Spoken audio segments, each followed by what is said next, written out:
Halo guys, selamat malam ya. Selamat jumpa kembali di dalam kanal Rinaldi Munir. Pada bincang-bincang malam ini, saya akan berbincang-bincang dengan alumni Teknik Informatika ITB angkatan 2005, yaitu Muhammad Riftadi yang sekarang bekerja di Facebook ya, kantor Dublin ya di Irlandia. Halo Riftadi, apa kabar? Halo Pak Rin, Nah, baik, sabar baik. Apa kabar Pak Rin lama sendiri? lama tidak bertemu ya setelah lulus tahun 2019 ya. Iya Pak, Jadi sudah hampir ya 10 tahun. tahun Ya, 2005, angkatan 2005 itu saya pernah mengajar beberapa mata kuliah yaitu matematika diskrit, kemudian strategi algoritma dan beberapa kuliah pilihan. Mungkin Rif tadi pernah ikut di dalam kelas saya. Nah, Rif tadi ya, jadi dalam bincang-bincang ini kita akan mendengarkan cerita Rif tadi, sharing pengalaman ya, bagaimana Rif tadi eh, kuliah di TU Delft ya, kemudian bekerja di Facebook. Nah, tapi sebelum kita berbincang-bincang, saya akan memperkenalkan Rif tadi terlebih dahulu ya. Saya akan share screen ya, share screen. Oke.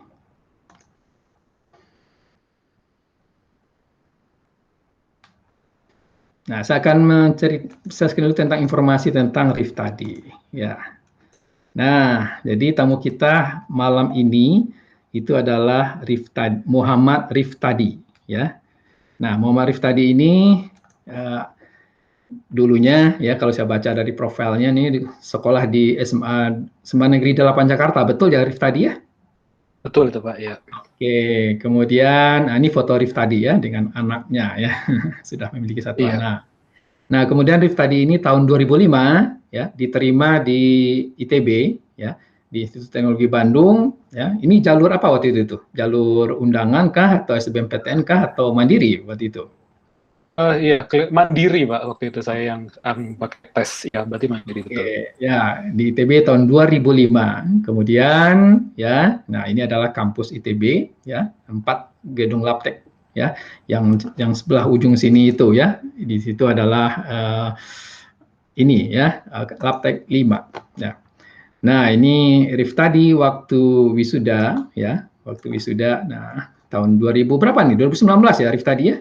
2010 Pak itu Pak, di bulan Oh, wisuda maaf pertama ya. di bulan Maret atau 2019. April saya lupa. 2010 ya. Ya, bukan Iya, 2009 ya, 2010.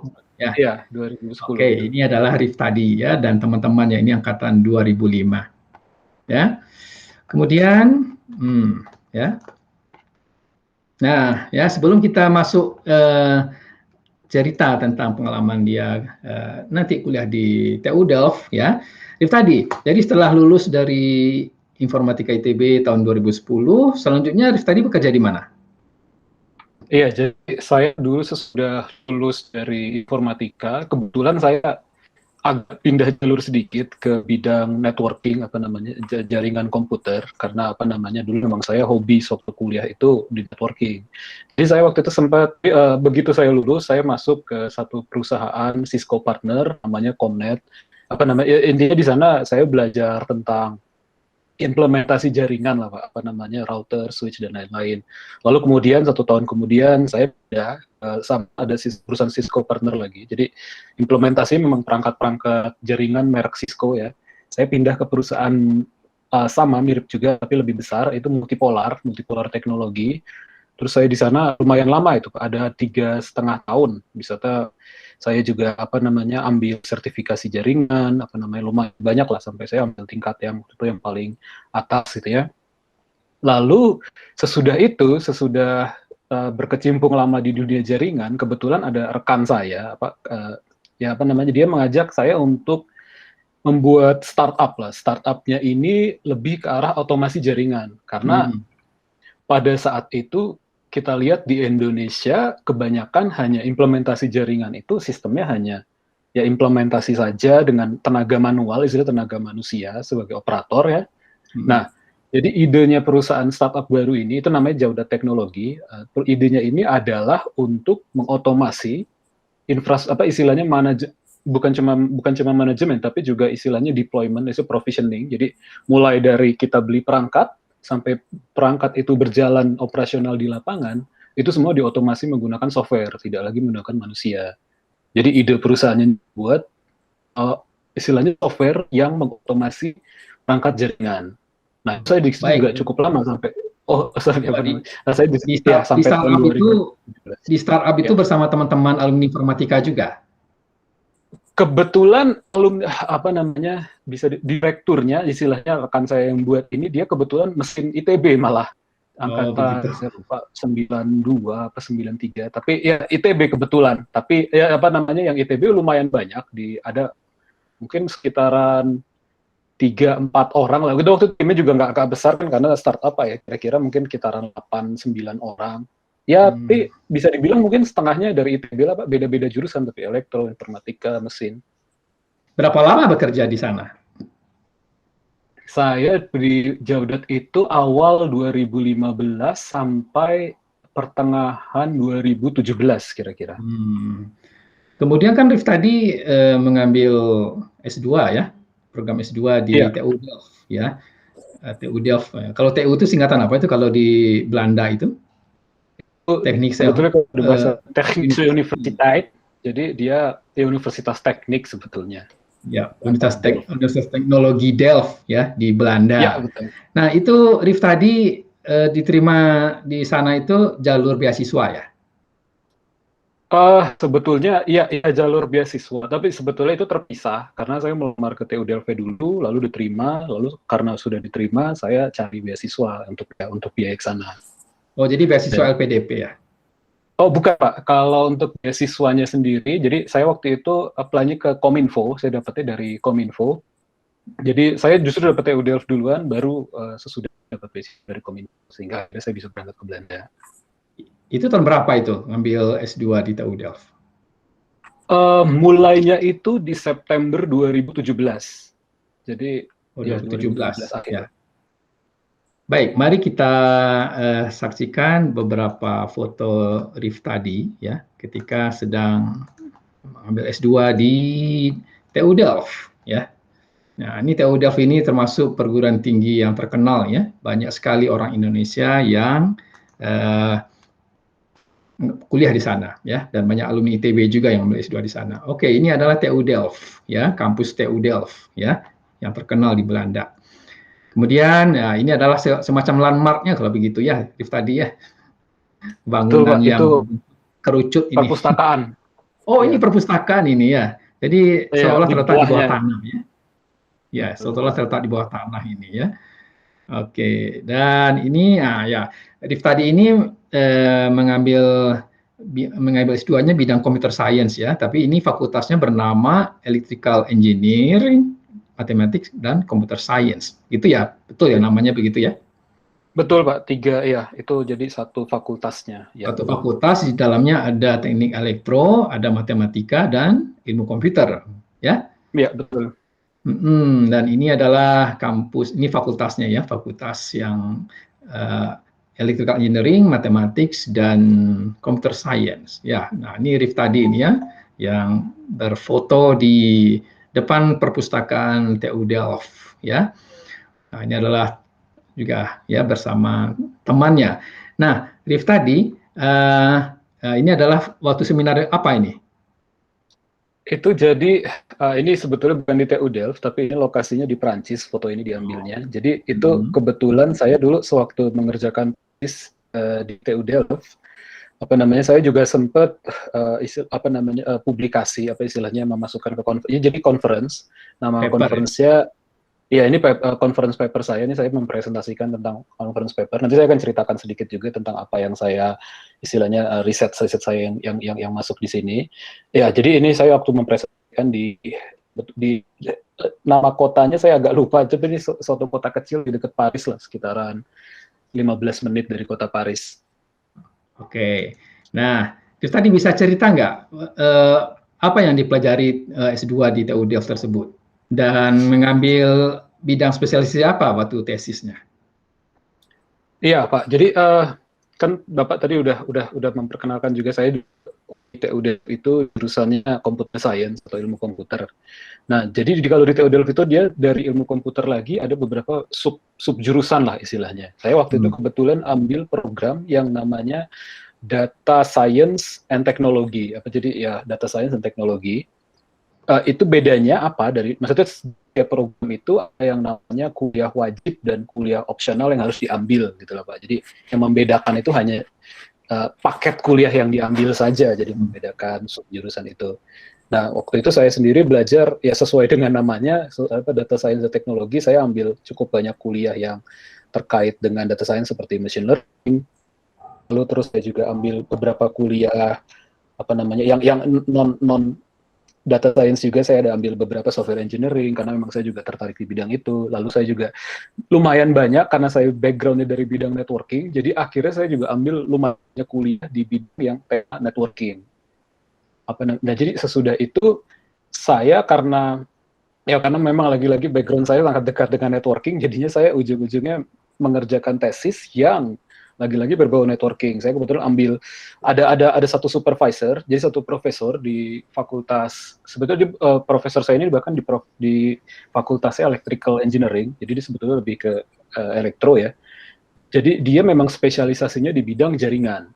Nah, saya tesis dengan beliau, jadi istilahnya tesisnya ini lebih ke arah intent-based networking. Jadi istilahnya bagaimana cara kita bisa mengimplementasikan mengoperasikan jaringan cukup dengan intent atau bahasa yang berbasis intent. Jadi hanya niat gitu. Istilahnya kita cukup kasih tahu niat, ingin network jalan seperti ini, lalu dengan berbagai macam teknik manipulasi kita bisa membuat supaya networknya jalan sesuai dengan niat kita itu. Nah, yang saya riset adalah proses manipulasinya ini. Jadi istilahnya riset bagaimana struktur bahasanya, tata bahasa dan lain-lain sampai ke bagaimana caranya sampai akhirnya bisa diimplementasikan dalam maksudnya di dalam jaringan itu sendiri, begitu kira-kira Pak.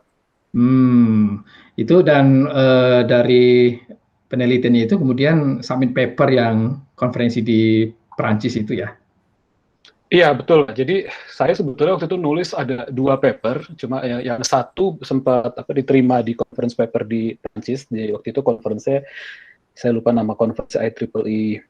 Saya lupa persisnya, tapi yang jelas nama workshop-nya itu ITSM. Lagi-lagi saya juga udah lupa kepanjangannya apa. Tapi dia memang memang terkait dengan otomasi jaringan conference paper-nya ini. Istilah konferensi ini. Lalu saya salah satu paper yang masuk untuk di conference tersebut. Dan kebetulan lokasinya di lokasi conference sendiri itu di Prancis. Itu S2-nya di sana berapa tahun? Di Belanda itu rata-rata S2 kalau untuk teknik itu 2 tahun, Pak. Ya. Di TU Delft saya rasa rata-rata ya bisa mungkin hampir semua itu 2 tahun. Beasiswa Kominfo itu selama 2 tahun juga kan ya? Iya, betul. Dan beasiswanya mencakup living cost dan tuition fee, begitu ya? Iya, betul Pak. Untuk living cost dan tuition fee. Namun perlu Itu berarti, diingat bahwa, saya mau tambahkan, perlu diingat yang namanya beasiswa itu kebanyakan hanya untuk istilahnya living cost diasumsikan bahwa single, karena kebanyakan mahasiswa itu tidak membawa keluarga. Nah, kalau saya sendiri waktu itu kebetulan bawa istri, dan lalu ada anak, jadi ya istilahnya harus inilah ada sedikit tambahan dari pribadi juga gitu Pak. Ya. Dan selama S2 di sana, Rif tadi juga sempat bekerja nggak? Iya, jadi sebetulnya kalau untuk pekerjaan sendiri selagi kuliah saya tidak bekerja, tapi kebetulan saya waktu itu mencari-cari, memang udah saya lihatkan dari awal, wah ini pemuda sampai Belanda ya, maksudnya sayang kalau misalkan hanya untuk kuliah ya, jadi saya juga udah cari-cari untuk kerja magang atau internship. Jadi saya waktu itu mulai kuliah, saya 1 bulan 2 bulan itu saya langsung cari-cari, saya apply ke banyak perusahaan, termasuk perusahaan yang istilahnya teknologi yang nama besar gitu ya, seperti waktu itu Google, Facebook, Twitter dan lain-lain lah, saya masukin semua. Terus ya kebetulan adalah beberapa yang lebih tepatnya ada satu yang dipanggil gitu Pak. Nah, ini menarik ini ya. Kemudian kan Rif tadi internship ya. Nah, salah satunya internshipnya di Facebook ya, betul ya? Iya betul, yang tadi saya ceritakan itu, saya istilahnya di awal-awal itu saya kirimkan aplikasi untuk ya istilahnya internship. Jadi memang kebetulan, jadi baru 2 bulan di kuliah di TU Delft, lalu karena saya kirimkan aplikasi internship itu, Facebook nelpon, oh kita mau lanjut nih untuk memproses aplikasi kamu untuk program magang, untuk program internship. Ya udah, akhirnya saya proses, setelah melalui beberapa proses wawancara, ternyata diterima. Jadi dibilang baru kuliah 3 bulan di TU Delft langsung mereka, oh kamu diterima untuk internship di Facebook, lalu kamu silakan nanti waktu-waktu libur. Jadi internship itu biasanya di Eropa di masa liburan musim panas. Jadi biasanya di antara bulan Juni hingga awal September. Jadi saya kebetulan waktu itu juga internship itu di Juni sampai September 2018. Itu Facebook kantor mana? Di kantor di kota mana? Di negara mana? Internshipnya sendiri di Facebook Dublin di Republik Irlandia. Jadi begitu libur di Belanda itu, ya saya terbang ke Dublin ke Irlandia untuk kerja di Dublin. Oke, jadi Riftadi itu lulus dari TU Delft tahun 2000 berapa ya? 2019 kalau begitu ya? Ya, betul, 2019 bulan Agustus, ya. Nah, kemudian Riftadi ini bekerja di Facebook ya, karena sebelumnya kan pernah internship di sana. Nah, mari kita lihat ya beberapa foto Riftadi ya ketika sedang bekerja di Facebook ya. Oke, ya. Jadi nah ini adalah waktu di Cisco ya. Nah, Riftadi kemudian diterima bekerja di Facebook ya di kantor Dublin ya. Dublin ini ibu kota Irlandia ya. Irlandia. Ya, betul. Nah, ini adalah kantornya ya. Besar juga kantornya ya di Ya, Dublin. lumayan besar Pak di Dublin, ya. Nah, mungkin bagi para penonton yang tidak tahu di mana itu Irlandia ya. Jadi Irlandia itu adalah sebuah negara yang terletak di pulau namanya Ireland ini ya. Jadi ini adalah Eropa, ya ini adalah Great Britain ya, ini Inggris ya. UK ya. Nah, di sini adalah Irlandia. Nah, ini kalau kita lihat lagi petanya, Irlandia ini terbagi menjadi 2. Bagian utaranya ini Irlandia Utara ya. Nah, di sini adalah negara Irlandia yang ibu kotanya Dublin. Nah, ya, ini kota Dublin di Irlandia. Oke, Riftadi ya. Nah, bisa ceritakan nggak bagaimana proses bisa diterima di Facebook tersebut ya, dan seleksinya itu seperti apa? Oh iya Pak, jadi sebetulnya saya itu masuk ke Facebook buat jalur program magang tadi. Jadi kalau program magang di Facebook itu memang istilahnya ditujukan untuk merekrut mahasiswa-mahasiswa yang masih istilahnya akan segera lulus kuliah. Nah, jadi saya kan kebetulan waktu itu istilahnya udah mau tingkat 2 kuliah di TU Delft. Jadi saya di sana magang selama 3 bulan itu. Lalu nanti berdasarkan performa akhir akan ditawarkan gitu apakah kita akan ditawarkan istilahnya full time off. Jadi maksudnya menjadi karyawan tetap atau bisa juga tidak gitu. Nah, kebetulan kalau kasus saya dulu sesudah internship saya ditawarkan untuk kembali. Jadi istilahnya mereka langsung bahkan sebelum saya lulus kuliah di TU Delft itu mereka sudah menawarkan, ya silakan kalau kamu mau kembali ke Facebook menjadi karyawan tetap, kita tawarkan boleh. Bahkan mereka menawarkan boleh langsung saat itu juga, atau kan kita berikan waktu untuk 1 tahun selesaikan kuliah kamu. Ya tentunya karena saya juga udah selesai, udah mulai kuliah ya saya selesaikan. Jadi saya selesai kuliah dulu baru saya kembali ke Facebook gitu Pak. Nah, kalau misalnya nih ada di antara sarjana-sarjana kita, orang-orang Indonesia yang ingin kerja di Facebook, ya, itu seleksinya itu seperti apa? Dan syaratnya bagaimana? Ya, kalau untuk istilahnya seleksinya seperti apa, sebetulnya seleksinya itu mungkin bisa dibilang mirip dengan seleksi kalau kita mau bekerja sebagai software engineer di rata-rata perusahaan ya. Sebetulnya untuk posisi saya namanya production engineering, yang mana itu jadi semacam hybrid gitu antara software engineering dan system engineering. Nah, jadi untuk kalau posisi saya itu yang diuji dalam proses interviewnya itu pertama adalah kemampuan programming, jelas yang pertama, lalu kemampuan algoritma, struktur data. Lalu berikutnya kalau untuk bidang saya karena saya network, jadi ada untuk networking, dan juga sistem. Sistem ini maksudnya adalah operating system yang proses dan lain-lain itu seperti itu. Jadi kira itu tadi Pak, algoritma struktur data dan juga pengetahuan tentang networking dan juga sistem. Itu Gitu tesnya kira-kira itu ya. berarti ada tes programming ya, seperti itu ya. Betul lah, apa namanya, untuk tesnya ada tes programming, justru kalau bisa dibilang itu yang paling penting. Karena pada dasarnya kan kita istilahnya mengelola, ya maksudnya istilahnya kita mengelola banyak perangkat, jadi tidak bisa dilakukan secara manual, semua harus otomasi, jadi tugas kita membuat software, dan yang paling penting adalah kemampuan membuat software. Jadi sebenarnya tidak hanya programming, tapi juga software engineering. Nah, Facebook ini menerima juga lulusan S1 atau memang hanya S2?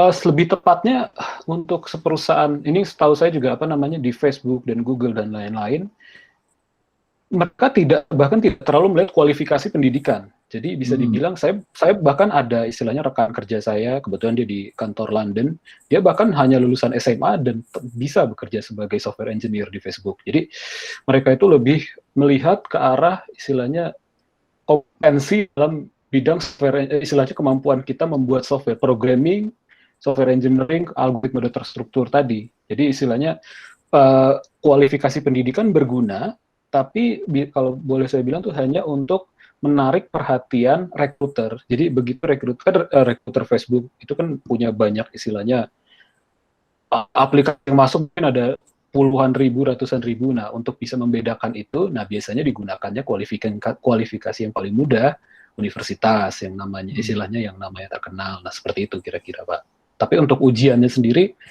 kita tidak melihat dari istilahnya kualifikasi pendidikannya. Itu seleksinya terbuka kapan saja ya? Artinya atau memang dia punya Iya, periode penerimaan atau bebas sepanjang tahun? sepanjang tahun selama ada kebutuhan istilahnya untuk istilahnya orang baru, ya akan selalu ada. Setiap tahun pasti ada, lebih tepatnya. Maksudnya setiap saat ada, selalu ada. Jadi para penonton semua, kalau Anda berminat kerja di Facebook, ya itu terbuka ya sepanjang waktu, ya itu mungkin bisa membuka websitenya ya, website perusahaannya untuk melihat lowongan kerja di sana. Rif Betul. tadi bisa ceritakan nggak pengalaman bekerja di Facebook itu, ya di kantor Dublin, Ya, Irlandia ini, sebagai apa ya di boleh sana dan sedikit. apa yang Ya, dikerjakan di sana? ya ya itu seperti saya bilang tadi, kebetulan posisi saya kan production engineering, jadi lebih apa namanya kombinasi antara software dan juga sistem garis miring jaringan. Jadi yang saya kerjakan ini, saya kebetulan di tim yang istilahnya mengelola data center, istilahnya perangkat work untuk data center.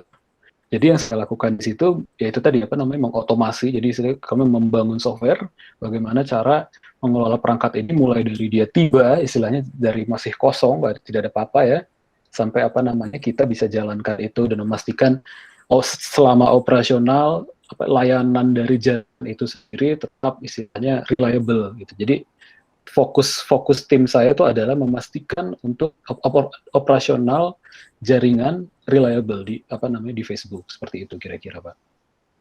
Hmm. Di Facebook ini kantornya ada di mana saja nih sebenarnya? Negara Kalau ada ya? untuk kantor, ya yang jelas kalau untuk kantor pusat ya jelas ada di Amerika. Sebetulnya kantor pusat Facebook itu ada di Menlo Park di Silicon Valley di California, dekat kota San Francisco. Kira-kira 1 jam nyetir lah dari San Francisco. Terus kalau untuk engineering sendiri yang besar itu ada itu tadi di kantor pusat di Menlo Park, lalu ada di Seattle yaitu di Washington, itu di kiri atas di Amerika, ada juga di New York. Lalu kalau di Eropa itu adanya paling besar sebetulnya di London. Dublin sendiri bisa dibilang kantor engineering yang tidak terlalu besar lah. Jadi itu tadi tempat yang besar itu tadi Menlo Park, Seattle, New York, Dublin dan mungkin London lah, saya nggak. Karena Dublin saya bilang tidak terlalu besar. Kalau di Asia itu ada di mana saja kantor Facebook ini? Di Jakarta ada tidak?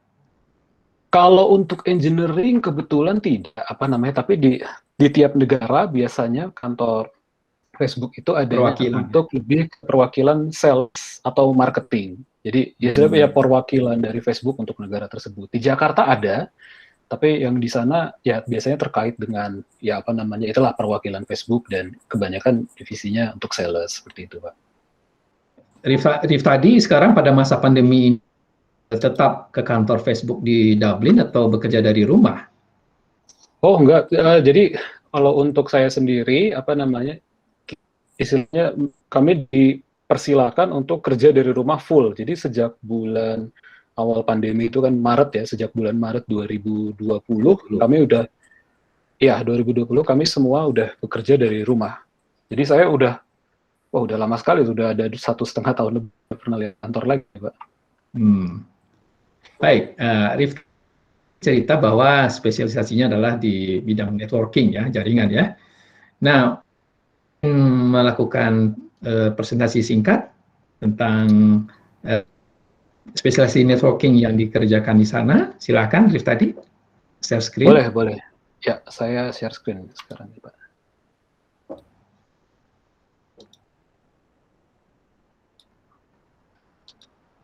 Oke, apa kelihatan, Pak?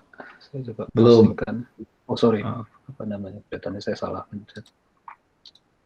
Oke, tinggal di ini aja slideshow. Oke, ya. Kelihatan, Pak ya? Ya. Ini saya masih saya berikan cerita ya. Mungkin kombinasi antara riset saya dulu waktu saya sedang S2 di TU Delft dan juga tentang istilahnya tren di bidang jaringan, bidang otomasi jaringan. Nah, jadi untuk riset saya sendiri, tadi saya sempat ceritakan, ini yang saya kerjakan sewaktu saya presentasi di Brantis tadi. Jadi yang saya riset pada situ adalah intent-based networking, saya bilang tadi. Jadi secara tradisional jaringan itu biasanya dikelola oleh manusia secara manual. Jadi kita mengkonfigurasi perangkat. Jadi perangkat network itu kan ada beberapa jenis. Mungkin yang paling terkenal namanya router dan switch. Nah itu apa namanya? Itu semua dulunya dikelola oleh manusia. Jadi kita istilahnya mengkonfig perangkat tersebut. Nanti perangkat-perangkat tersebut akan berkomunikasi menggunakan berbagai macam networking protokol. Nah, untuk cerita intent-based networking ini, apa istilahnya paradigmanya kita rubah total. Jadi intent-based networking ini ceritanya adalah kita tidak lagi mengkonfig perangkat, tapi kita cukup menyediakan intent atau dalam bahasa Indonesia itu niat. Jadi istilahnya kita cuma menyediakan niat secara garis besar. Saya mau network saya berperilaku seperti ini. Nah, gitu. Contohnya ini saya beri contoh satu ya, ada intent pertama. Saya ingin melakukan layer 3 routing berdasarkan IP address. Ini sebetulnya sama seperti network biasa. Nah, nanti ini dari intent high level niat ini akan bisa kita olah demikian rupa menjadi bahasa program. Dalam bahasa namanya P4. P4 ini hanya seperti bahasa yang digunakan untuk memprogram chipset jaringan. Jadi dia nanti istilahnya kita bisa compile dan dijalankan di chipset. Jadi nanti istilahnya cukup dengan kita kasih tahu intent, dia akan membuat program sedemikian rupa sehingga intent kita itu terlaksana di jaringan. Itu bisa kita bayangkan seperti kalau di dunia nyata itu seperti self-driving car. Jadi kita cukup kasih tahu mobil, saya mau pergi misalkan ini contoh dari Jakarta, misalkan, saya dari Jakarta mau ke Bandung, saya tinggal bilang ke mobil saya mau pergi ke Bandung. Jadi dia yang cari tahu rutenya, bagaimana istilahnya gigi mana yang harus dia ambil, waktu nyetir, kecepatan berapa, semua otomatis, jadi kita tinggal terima beres lah. Kita tahu dari Jakarta sudah nyampe Bandung. Itu mirip konsepnya seperti itu, cuma bedanya ini di dalam jaringan. Iya. Nah, untuk tadi intent tadi ya, kita ingin implementasikan di dunia nyata, istilahnya gimana nih implementasinya. Nah, itu saya sewaktu kuliah saya mengembangkan riset, lebih tepatnya meriset, dan itu dari hasil riset yang saya lakukan dengan pembimbing saya, jadi menelurkan tuh 2 framework. Yang pertama ini namanya P4IO, dan yang kedua ini GP4P4. Nah, ini bisa secara garis besar, si P4IO ini tugasnya adalah dari intent, dia bisa itu tadi menggunakan template kode. Nanti kita bisa langsung template kode itu ditanamkan ke dalam perangkat network secara otomatis. Jadi kita cukup ganti-ganti high level intent. Nanti semua proses penanaman intent ke dalam perangkat jaringan yang terdistribusi itu dilakukan secara otomatis. Itu garis besar dari P4IO, framework yang pertama di kiri. Lalu yang berikutnya G4P4, ini tadi kan saya bercerita tentang apa namanya dari intent menjadi kode. Nah, itu juga istilahnya kalau GP4P4 ini menyelesaikan masalah dari high level intent bagaimana supaya kita bisa mendapatkan program kode. Nah, GP4P4 ini menariknya saya membuat program dengan menggunakan salah satu algoritma machine learning yang bernama genetic programming. Jadi nanti dengan menggunakan genetic programming ini saya jadi dari high level intent bisa mendapatkan kode program dalam bahasa P4 tadi. P4 ini bahasa pemrograman, dia mirip sekali sintaksnya dengan C, tapi dia tidak Turing complete. Apa namanya? Jadi istilahnya itulah apa namanya GP4P4 itu menggunakan teknik machine learning untuk menggenerate kode. Nanti saya ceritakan sedikit. Nah, Itu bahasa khusus buat networking ya? iya Pak, betul. Apa namanya? Ini jadi dia GP4 ini bahasa yang kalau kita compile nanti binary-nya itu dijalankan di dalam chipset. Jadi chipset perangkat jaringan, apa istilahnya? Kalau istilah teknisnya sih PISA, platform independent switch architecture. Nah, nanti ya pada dasarnya nanti kita compile lalu kita masukkan ke dalam chipset lah. Nah, nanti dia melakukan apapun yang kita mau sesuai dengan yang kita kode program tadi itu. Iya. Nah, ini GP4P4 ini saya bilang tadi menggunakan genetic algorithm, genetic algorithm itu konsepnya mirip seperti teori evolusi sebetulnya, jadi Pak. Jadi kita dari beberapa primitif, jadi misalkan saya punya beberapa fungsi yang disebut primitif, nanti primitif ini kita gabung sedemikian rupa dengan secara acak ya, secara random, lalu kita akan mengevaluasi seberapa fitness itu berarti tingkat relevansi, istilahnya seberapa baik, seberapa bagus kombinasi primitif saya tadi. Nah, itu ini kan nanti salah satu algoritma di AI itu sebenarnya ya. Betul Pak, betul. Ini. Iya, jadi ini kalau ada proses cross ya, perkalian silang, mutasi dan sebagainya.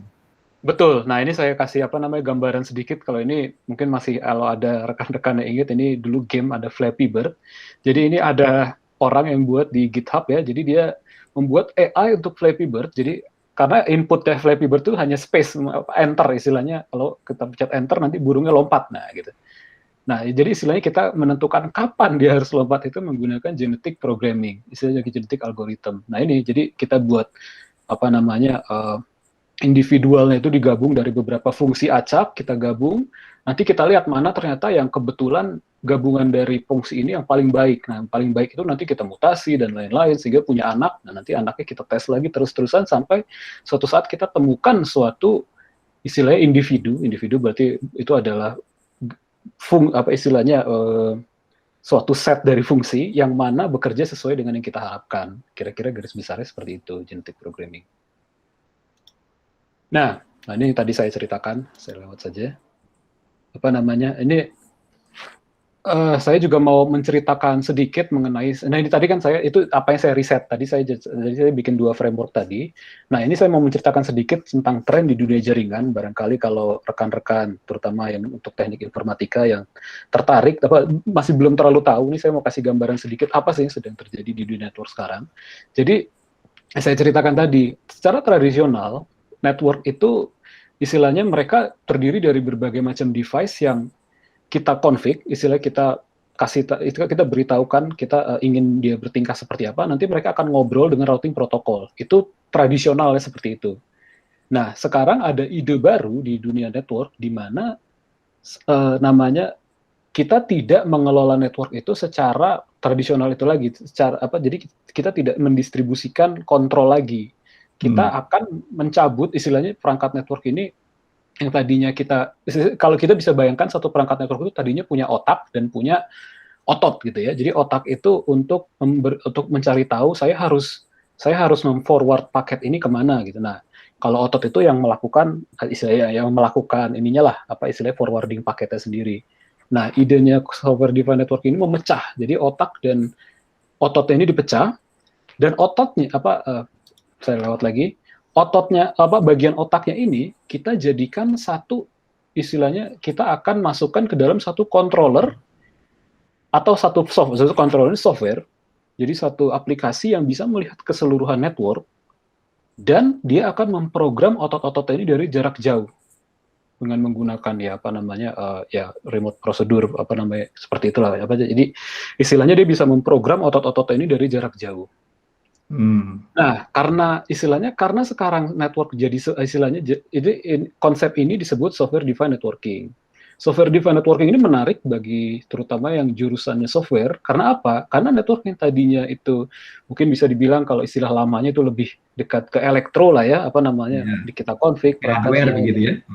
Betul. Sekarang jadinya hardware itu bahkan kita bisa program.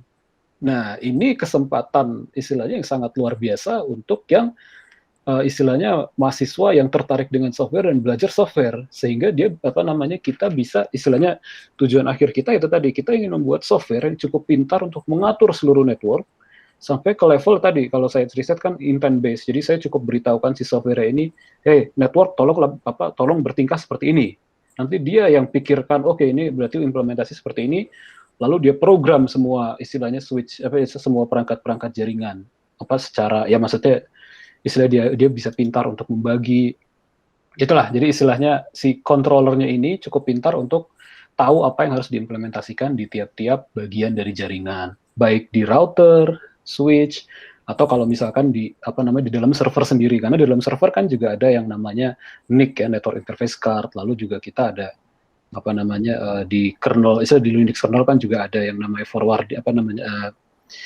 paket forwarding stack. Nah, itu semua bisa diprogram menggunakan teknik SDN controller ini. Jadi sekarang ini network tuh bisa dibilang semua bagiannya sudah bisa kita program.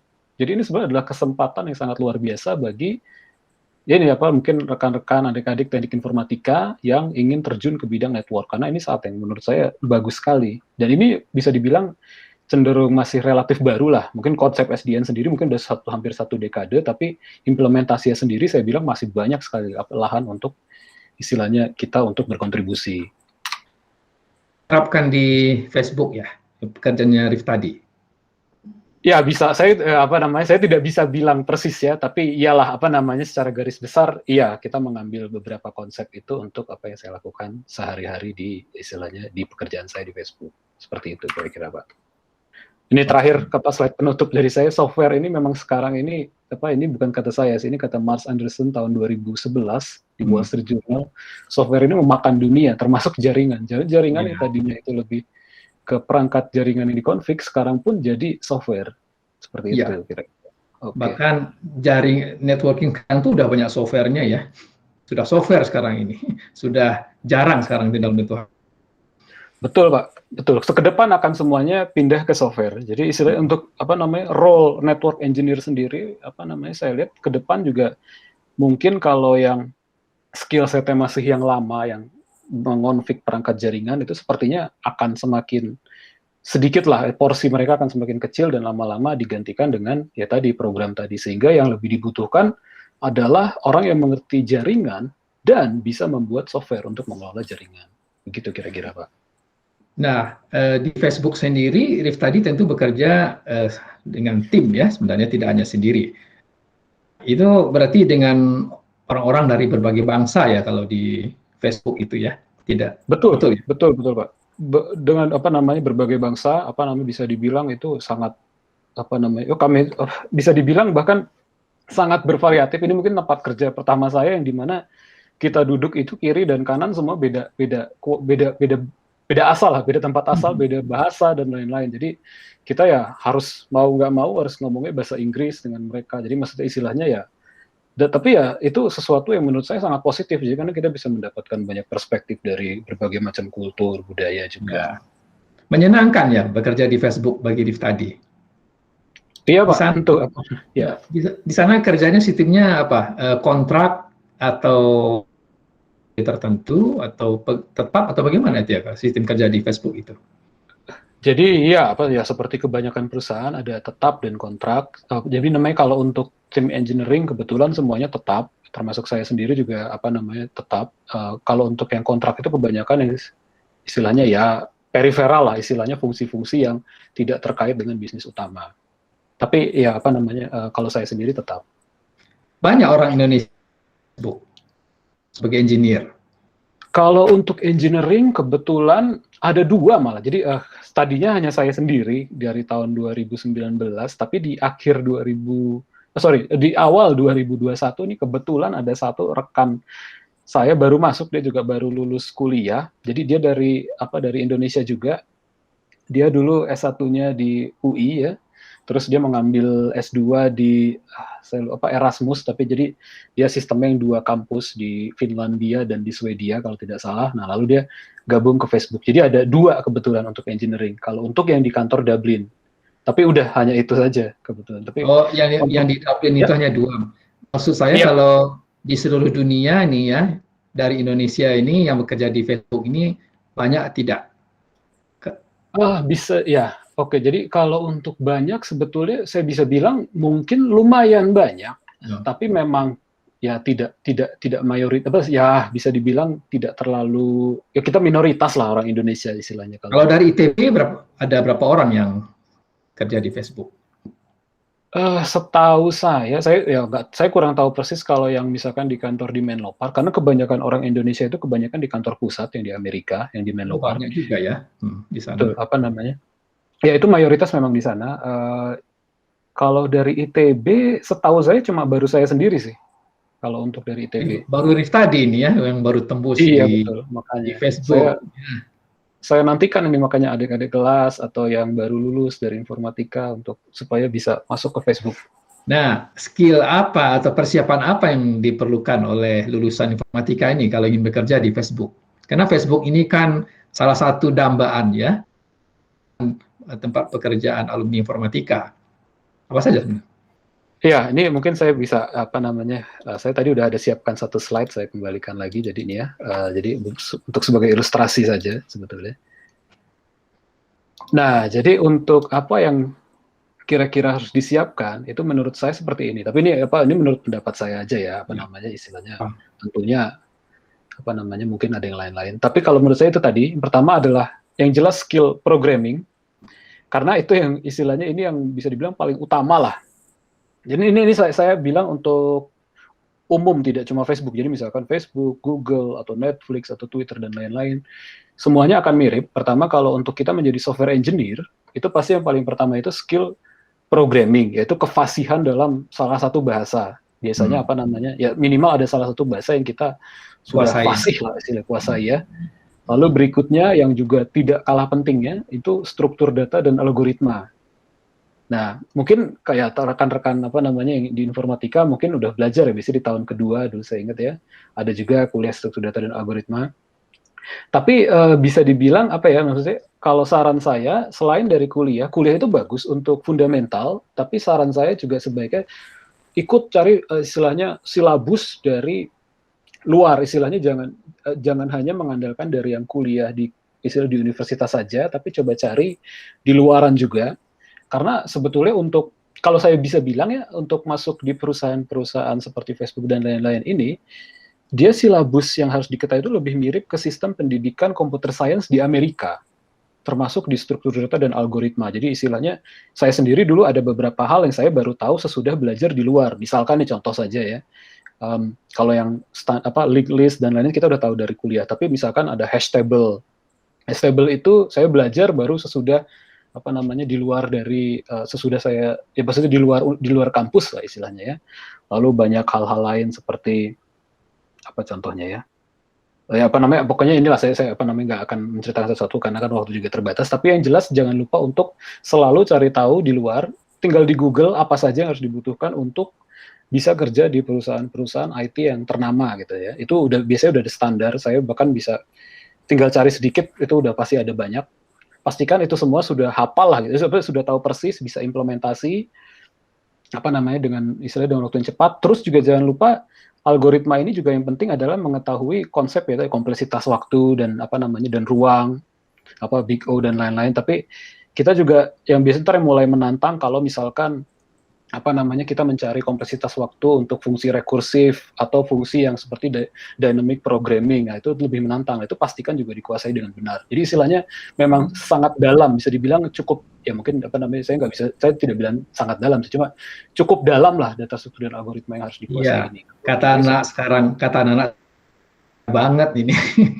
Ya. Iya, nah lalu itu terutama kalau software engineering akan dites paling istilahnya fokusnya itu di data struktur dan algoritma. Kalau untuk posisi lain seperti production engineering, yang mana sebetulnya saya bilang itu sebetulnya mirip juga, apa namanya, secara pekerjaan dan lain-lain, secara kompensasi juga sama persis. Bedanya hanya di beda fokus. Kalau production engineering itu dia ada dua fokus biasanya. Sistem, yaitu dia sistem itu tahu betul tentang Unix, Linux, apa namanya, jadi istilahnya betul-betul, tapi taunya bukan cuma sekedar komen Linux ya, tapi kita betul-betul mengerti tentang proses, tentang bootstrap proses, tapi kita mengerti tentang kernel dan lain-lain. Komen malah menurut saya tidak terlalu penting. Jadi istilahnya kita tahu cara istilahnya kerja, istilahnya proses itu seperti apa, thread, apa namanya, terus kayak semacam scheduling di dalam operating system. Semua yang ada di kuliah apa istilah operating system. Itu penting untuk diketahui kalau kita mau production engineering yang fokus di bidang sistem. Nanti kerjanya sendiri memanage server biasanya. Atau seperti saya, network. Jadi kalau networking ini lebih ke arah mengetahui protokol-protokol yang ada di bidang jaringan. Kalau saya kebetulan belajar ini dulu dari sertifikasi vendor, sertifikasi Cisco lebih tepatnya. Itu banyak sekali materinya, apa namanya, tinggal dipelajari, bahkan ada ujiannya. Jadi istilahnya bisa, selain kita bisa belajar, kita juga bisa memvalidasi ilmu yang sudah kita tahu. Ya. Nah, lalu berikutnya juga penting ya ini, mengetahui tentang prinsip-prinsip software engineering. Ya. Ini hal-hal dasar seperti misalkan mengetahui kualitas kode, bagaimana kode yang baik, kode yang mudah dibaca, kode yang mudah istilahnya di-maintain, apa namanya. Nah, jadi terus tentang unit test, tentang testing kan ada unit testing, functional, lalu integration testing. Nah, lalu yang seperti design pattern dan lain-lain. Nah, itu juga harus dipahami dengan betul. Karena apa? Karena nanti kita membuat software yang skalanya itu besar, di mana kalau kita tidak mengerti software engineering, nanti jadi software yang kita hasilkan itu mungkin sulit, istilahnya sulit untuk dikembangkan. Jadi kurang fleksibel untuk mendapatkan fitur. Jadi istilahnya kalau kita mau menambahkan fitur jadi sulit. Terus mungkin jadi banyak bug hanya gara-gara kodenya sulit dibaca. Nah, itu kan istilahnya ya maksudnya yang kita hindari, kita menghindarinya itu dengan cara menguasai bidang software engineering ini.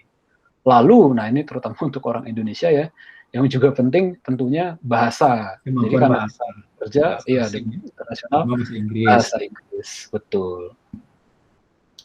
Kalau orang Eropa ini agak diuntungkan ini Pak, karena orang Eropa itu kan mereka antar negara, biasanya negara tetangga udah beda bahasa, jadi mereka mau tidak mau harus lebih menguasai lah bahasa Inggris. Sedangkan kalau Indonesia kan cenderung ya kita biasanya ngobrol bahasa Indonesia gitu ya, agak jarang kesempatan berbahasa Inggris. Jadi ya kita harus lebih aktif lah istilahnya untuk bisa mempelajari kemampuan berbahasa Inggris ini, gitu Pak. Baik, menarik sekali ya pengalaman Riftadi tadi. Ya, siapa tahu dari lulusan informatika, baik tidak hanya di ITB tapi juga dari perguruan tinggi lain ya. Kalau ingin mengikuti jejak Riftadi ini, ya, Riftadi ini adalah satu-satunya nih ya alumni ITB yang sekarang bekerja di Facebook ya. Siapa tahu ada adik-adik kelas nih yang menyusul jadi Facebook. Nah, Riftadi ya, terakhir nih ya, pengalaman bekerja di perusahaan asing ya di Facebook seperti ini, apa hal yang paling paling menyenangkan yang diperoleh di sana itu pengalaman? Ya, kalau bisa dibilang bekerja di Facebook ini sangat membuka wawasan, terutama dari segi ini ya, saya jadi tahu bahwa di level dunia itu orang betul-betul istilahnya memperhatikan detail-detail kecil dari hal teknis, gitu Pak. Jadi misalkan apa namanya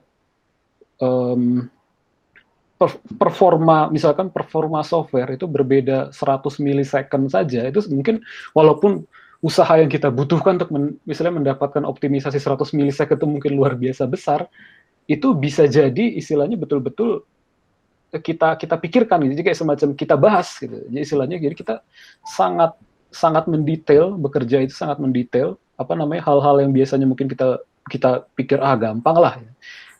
Kalau di tempat saya bekerja sekarang tidak segampang itu, istilahnya kita betul-betul semua hal detail kecil secara teknis itu harus kita pikirkan. Nah, istilah pola pikir yang betul-betul mempertanggungjawabkan semua hal-hal kecil, hal-hal detail yang kita buat itu menurut saya baik sekali, apa namanya, saya jadi ya istilahnya belajar engineering yang kelas dunia lah istilahnya, bisa dibilang di sini. Baik, ya, sebelum kita tutup, saya akan tampilkan beberapa foto, ya, foto aktivitas Rif tadi, ya. Oke, saya screen dulu. Oke, ya. Nah, ini Rif tadi ya, sudah ini dengan istri. Ini di kota mana ini, Rif tadi? Itu saya lupa nama kotanya persis, tapi itu di Belanda, Oh, di Belanda ini ya. di dekat Amsterdam. Saya lupa nama persisnya kotanya, tapi itu memang bangunannya itu khas itu yang di belakang hijau itu. Tapi itu di dekat Amsterdam lah, ada 15 menit dari Amsterdam, itu nggak jauh. Oke, ya. Ini waktu di Paris. Iya, itu di Paris. Ya, sudah melanglang buana kemana aja di Eropa ini? Saya malah kebetulan nggak terlalu banyak sih sebetulnya, negara-negara sekitar Belanda aja, apa namanya, paling ya di Belgia, Jerman, apa namanya, Perancis, lalu sempat juga saya ke Italia, lalu mana lagi ya? Ya pasti Inggris dan Irlandia, karena saya Ya. juga apa namanya, kadang-kadang saya harus ke kantor Inggris dulu sebelum pandemi. Ya itu Pak paling. Ini di mana ini? Ini di Dublin, ini di taman, ya nggak jauh lah dari rumah. Jadi saya sekarang kalau di Dublin ini sukanya sepedaan sama anak. Jadi ada kayak boncengan untuk anak kecil di sepeda gitu ya. Jadi saya ke taman dekat rumah ya sekitar 20 menit lah dari rumah. Sebenarnya nggak terlalu dekat, cuma kalau sepedaan 20 menit lah. Oke, ya. Nah, sudah pernah ketemu Mark Zuckerberg belum ya, si pendiri Facebook? Kebetulan belum, Pak. Apa namanya? Belum sih sampai saat ini. Apa ya? Mungkin ya gara-gara kalau mau ketemu ya harus ke kantor pusat biasa. Tapi dia sering sih di kantor. Maksudnya dia apa namanya, gampang untuk ketemu dia sejujurnya. Maksudnya untuk ketemu aja ya, ketemu misalkan lihat fisik gitu ya. Cuma kalau ngobrol sih mungkin apa namanya lebih susah ya. Apa namanya? Tapi ya karena saya nggak di kantor pusat, jadi belum sih, belum ada kesempatan. Saya pernah ke kantor pusat, cuma waktu itu cukup singkat lah kunjungannya karena apa namanya, ya apa namanya, waktu yang terbatas aja. Si Mark ini udah pernah ke Dublin belum? Ke kantor Facebook Dublin? Saya kurang tahu persis, tapi rasa-rasanya saya pernah baca berita, malah pernah kalau nggak salah. Kalau maksud saya kalau dari internal saya nggak tahu, tapi malah saya pernah baca berita dari luaran ada. Apa waktu itu pernah ke kantor di Irlandia. Baiklah ya, ya karena waktu kita yang terbatas ya. Nah, terakhir nih, Rifta, pesan nggak ya buat adik-adik mahasiswa kita atau informatika, tidak hanya di ITB tapi juga dari perguruan tinggi. Apa pesan Rif tadi kepada mereka ini? Ya, kalau untuk pesan dari saya itu mungkin apa namanya, kita jangan apa sih, sebagai orang Indonesia kita jangan istilahnya jangan merasa minder lah istilah dengan pergaulan internasional kita, apa istilah, karena jujur saya sendiri dulu sebelum keluar negeri merasa wah Indonesia kalah lah dengan istilahnya negara luar ya. Cuma begitu saya udah keluar negeri dan sempat bekerja di Facebook, saya merasa sebetulnya orang Indonesia itu bisa secara kemampuan kita juga sama seperti orang-orang yang kerja di Facebook, bisa dibilang apa namanya ya istilahnya. Bahkan kalau saya boleh bilang, kalau saya cukup yakin yang misalkan adik-adik di informatika ITB itu tinggal diasah, asal tahu apa istilahnya apa saja yang harus dipersiapkan, saya rasa bisa bekerja di perusahaan sekelas Facebook atau Google semacam itu. Jadi saran saya adalah itu tadi apa namanya, cari tahu jalannya, lalu persiapkan. Cari tahu jalannya mungkin fase paling gampang saya bilang, tapi persiapan menuju ke sananya itu yang berat. Nah, terus tadi siapkan bahasa dan lain-lain. Menurut saya apa namanya, kans untuk bisa bekerja di perusahaan internasional, apa istilahnya perusahaan IT yang internasional itu menurut saya lumayan besar, bahkan untuk orang Indonesia. Oke, Rif tadi ada rencana untuk kembali ke Indonesia. Ini kan sebagai diaspora nih sebenarnya ya. Ada rencana Iya, ke depan jelas. nanti. Iya, sebetulnya saya apa namanya, iya apa namanya, tentulah saya ingin berkontribusi untuk Indonesia, apa namanya nanti ya belum tahulah kapan. Saat ini saya masih istilahnya menyerap ilmu sebanyak-banyaknya dulu lah di kantor saya sekarang, karena memang ya bisa dibilang memang ilmunya banyak Pak. Jadi sayang sekali juga kalau tidak istilahnya kalau kita lewatkan kesempatannya. Jadi tapi iya nanti saya ke masa depan ya saya sih inginnya itu tadi sih apa namanya, membantu terutama apa adik-adik mahasiswa atau bahkan yang baru lulus itu ya, untuk supaya bisa lebih mengasah kemampuan diri supaya juga bisa untuk kerja berkiprah di perusahaan-perusahaan IT internasional. Itu cita-cita saya, Pak. Baiklah ya, sangat menarik sekali berbagi pengalaman dari Rif tadi. Ya. Oh ya, sekarang di Irlandia atau di Dublin sekarang lagi musim panas ya, kalau begitu ya. Iya, betul, Pak. Suhunya berapa sekarang ini kalau di sana? Kalau saat ini sepertinya sekitaran 20 lah, 20 awal. Mirip lagi kalau musim panas agak mirip dengan Bandung malah, Pak. Jadi Ya, sama kalau lah. Bandung sekarang ya sekitar 20 begitu kalau pagi. Ya, mirip. Kalau di Irlandia ini juga banyak fog nggak seperti di Inggris ya? Oh enggak, kalau kebetulan kota Dublin ini kan di pinggir laut, jadi enggak sih Pak, tidak ada tidak ada kabut, nggak ada di sini. Kadang tapi jarang lah, jarang sekali. Oke, baiklah para penonton kanal semua ya. Demikian bincang-bincang singkat kita dengan Muhammad Rif tadi ya, yang bekerja sebagai software engineer di perusahaan Facebook di kantor Dublin di Irlandia. Terima kasih ya Rif tadi atas berbagi pengalamannya. Sama-sama Dan Pak Rin. sampai jumpa pada video selanjutnya dengan tamu kita yang lain. Baik ya, wassalamualaikum warahmatullahi wabarakatuh. Ya, salam pribadi buat keluarga ya. Iya Pak, sama-sama Pak. Salam juga untuk keluarga. Ya.